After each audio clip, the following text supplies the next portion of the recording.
ഹൈദരാബാദിൽ ടെന്നീസ് താരം സാനിയ മിർസ കോൺഗ്രസ് സ്ഥാനാർത്ഥിയാകുമെന്ന് വാർത്തകൾ വരികയാണ്.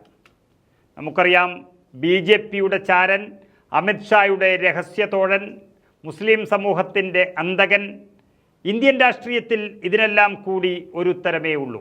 അത് അസദുദ്ദീൻ ഒവൈസി, ഹൈദരാബാദിലെ നിലവിലെ MP.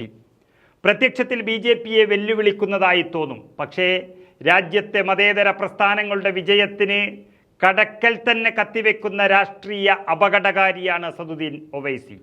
ആ ഒവൈസിയെ തോൽപ്പിക്കാൻ കോൺഗ്രസ് സാനിയ മിർസയെ ഇറക്കുന്നു എന്നാണ് വാർത്ത. ലോക്സഭാ തെരഞ്ഞെടുപ്പിൽ തെലങ്കാനയിൽ അപ്രതീക്ഷിത നീക്കവുമായാണ് കോൺഗ്രസ് രംഗപ്രവേശം ചെയ്തിരിക്കുന്നത്. നിയമസഭയിലെ വിജയം പോലെ തന്നെ.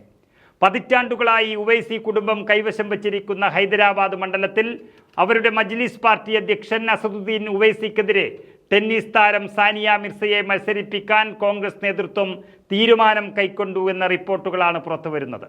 ഗോവ, തെലങ്കാന, UP, ജാർഖണ്ഡ്, ദാമൻ ദിയു എന്നിവിടങ്ങളിലെ സ്ഥാനാർത്ഥികളെക്കുറിച്ചുള്ള ചർച്ച ചെയ്യാൻ കഴിഞ്ഞ ദിവസം ചേർന്ന കോൺഗ്രസ് കേന്ദ്ര തെരഞ്ഞെടുപ്പ് കമ്മിറ്റി യോഗത്തിലാണ് സാനിയ മിർസയുടെ പേര് ചർച്ചയായി വന്നത്.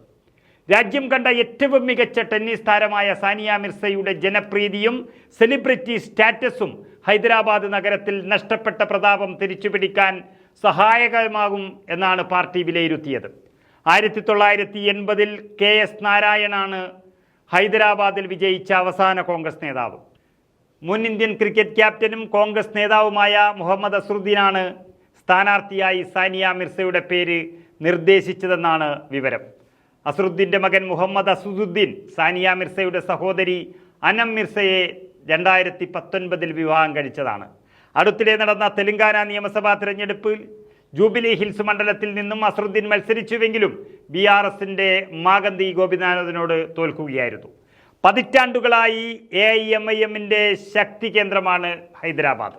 എങ്കിലും നിയമസഭാ തിരഞ്ഞെടുപ്പിലെ കോൺഗ്രസ് തരംഗം പാർട്ടിക്കേറെ പ്രതീക്ഷ നൽകുകയാണ്. ഇതാണ് ഏറ്റവും നല്ല അവസരം കോൺഗ്രസിനെ സംബന്ധിച്ചിടത്തോളം. 1984-ൽ സുൽത്താൻ സലാഹുദ്ദീൻ ഉവൈസി, അതായത് ഇന്നത്തെ അസദുദ്ദീൻ ഒവൈസിയുടെ പിതാവ്, ഹൈദരാബാദ് സീറ്റിൽ സ്വതന്ത്ര സ്ഥാനാർത്ഥിയായും പിന്നീട് 89 മുതൽ 99 വരെ ഇതേ പറയുന്ന മജ്ലിസ് പാർട്ടിയുടെ സ്ഥാനാർത്ഥിയായും വിജയിച്ചു. അദ്ദേഹത്തിന് ശേഷം മകൻ അസദുദ്ദീൻ ഒവൈസി 2004 മുതൽ ഇതുവരെ അദ്ദേഹം തന്നെയാണ് ആ സീറ്റ് കൈവശം വച്ചിരിക്കുന്നത്. 2019-ൽ ആകെ പോൾ ചെയ്ത വോട്ടിൻ്റെ 59% വോട്ട് നേടിയാണ് ഉവൈസി വിജയിച്ചു വന്നത്. മുസ്ലിങ്ങളുടെ പേരും പറഞ്ഞ് വിജയിച്ചു പോകുന്ന ഉവൈസി എല്ലായിടത്തും BJPക്ക് വേണ്ടി രഹസ്യ വിജയം ഒരുക്കുകയാണെന്ന് ന്യൂനപക്ഷങ്ങൾ തിരിച്ചറിയുന്നു.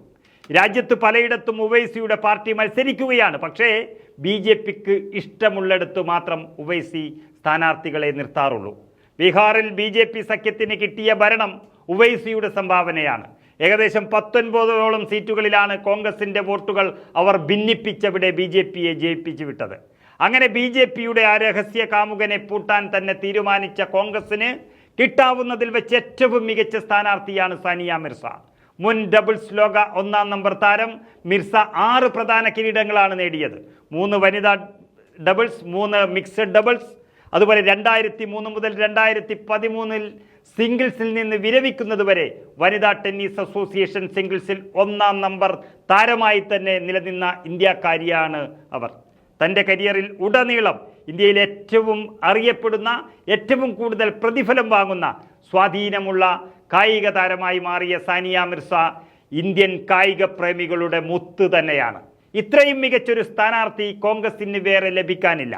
അസദുദ്ദീൻ ഉവൈസി എന്ന വർഗീയ ചാരനെ തകർത്തെറിയും എന്നതിൽ യാതൊരു സംശയവും വേണ്ട.